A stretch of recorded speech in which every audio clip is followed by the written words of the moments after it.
Erianti, saya dari TI 1 dengan NIM 25023552002019. Nah, di dalam video ini saya akan menjelaskan tentang pengantar arsitektur dan organisasi komputer, representasi data, sistem bilangan, dan konversi sistem bilangan,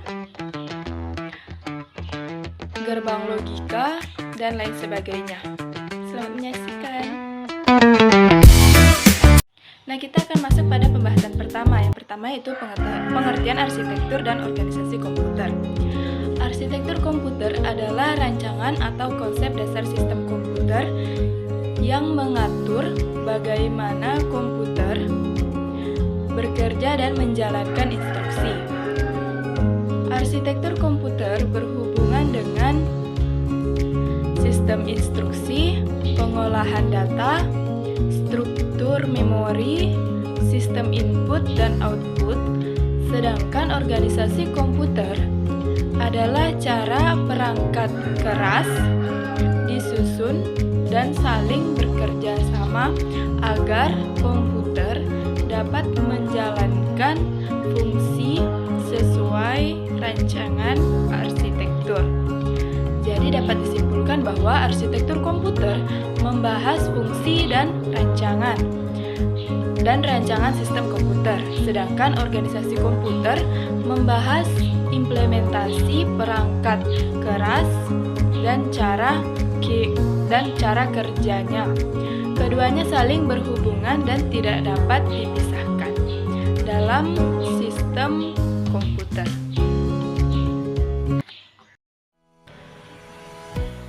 Nah, yang selanjutnya yaitu representasi data dan sistem bilangan komputer. Sistem bilangan komputer hanya mengenal dua angka, yaitu 0 dan 1. Oleh karena itu, semua data harus diubah ke bentuk digital atau biner agar dapat diproses komputer. Nah, jenis-jenis representasi data yaitu yang pertama representasi numerik, digunakan untuk menyimpan angka. Contohnya yaitu 10, 25, 100. Yang kedua yaitu representasi karakter, digunakan untuk menyimpan huruf dan simbol menggunakan kode ASCII atau Unicode. Contohnya yaitu huruf A sama dengan 65 dalam ASCII. Yang ketiga yaitu representasi gambar. Gambar digital tersusun dari piksel yang memiliki nilai warna tertentu. Yang keempat yaitu representasi audio. Suara diubah menjadi sinyal digital agar dapat diproses komputer. Yang kelima yaitu representasi video. Video merupakan gabungan gambar, bergerak, dan audio dalam bentuk digital. Jenis sistem bilangan. Yang pertama yaitu sistem bilangan desimal menggunakan basis 10, angka 0 sampai 9. Nah, yang kedua yaitu sistem bilangan biner menggunakan basis 2, angka 0 dan 1. Sistem ini digunakan komputer karena perangkat elektronik bekerja dengan kondisi on dan off. Yang ketiga yaitu sistem bilangan oktal menggunakan basis 8, angka 0 sampai 7.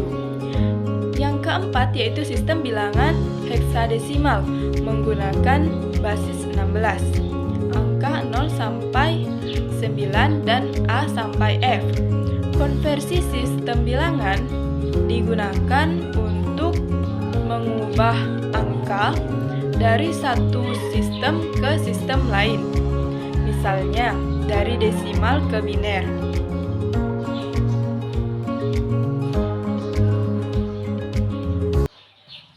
Nah, selanjutnya yaitu gerbang logika. Gerbang logika dasar.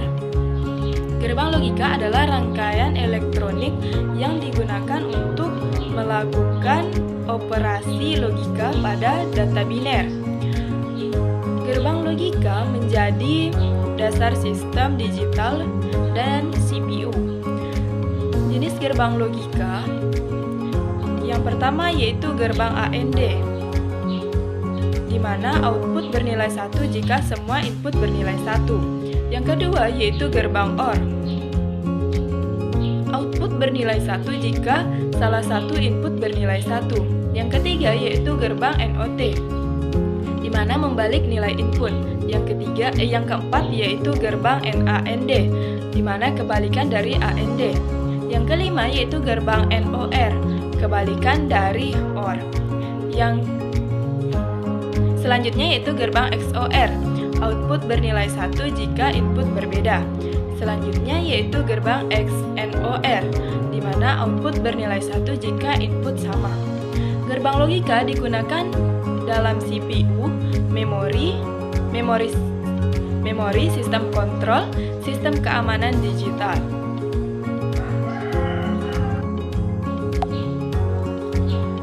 Nah, selanjutnya yaitu komponen utama komputer. Komputer terdiri dari beberapa komponen utama yang saling bekerja sama. Yang pertama yaitu CPU atau Central Processing Unit. CPU adalah otak komputer yang bertugas mengolah data dan menjalankan instruksi. Yang kedua yaitu memori. Memori digunakan untuk menyimpan data dan program.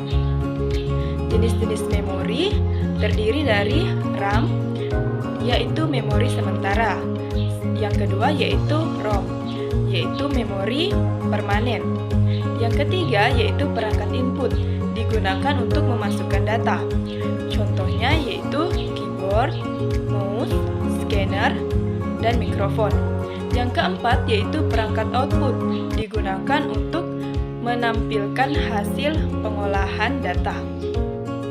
Contohnya yaitu monitor, printer, speaker.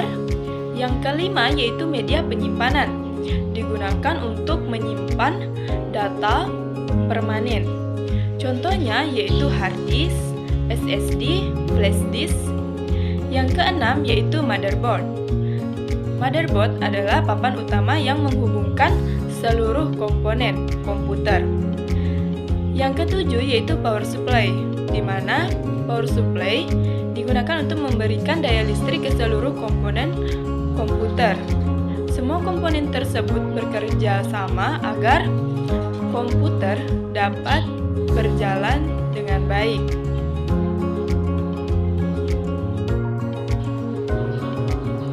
Nah, selanjutnya yaitu struktur CPU.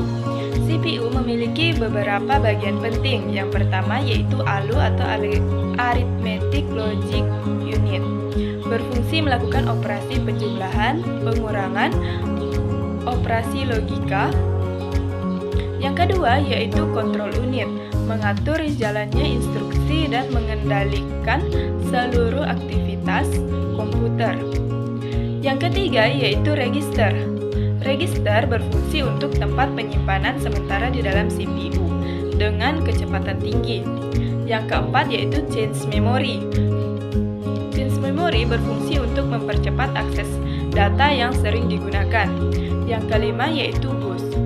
Bus berfungsi sebagai sistem jalur komunikasi antar komponen komputer.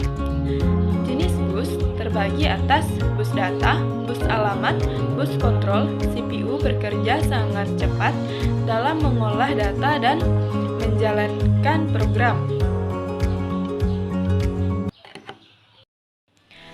Nah, selanjutnya yaitu instruksi mesin. Instruksi mesin adalah perintah dalam bentuk biner yang dipahami langsung oleh CPU. Instruksi mesin digunakan untuk mengolah data, memindahkan data, mengontrol program. Jenis-jenis instruksi mesin antara lain, yang pertama yaitu instruksi transfer. Instruksi transfer data contohnya itu load, store, move. Yang kedua yaitu instruksi aritmatika, contohnya add, sub, mul, dif. Yang ketiga yaitu instruksi logika, contohnya yaitu AND, OR, NOT. Yang keempat yaitu instruksi kontrol, contohnya jump, call, return. Yang kelima yaitu instruksi input dan output, digunakan untuk komunikasi dengan perangkat luar. Semua aplikasi komputer diterjemahkan menjadi instruksi mesin agar dapat dijalankan oleh CPU.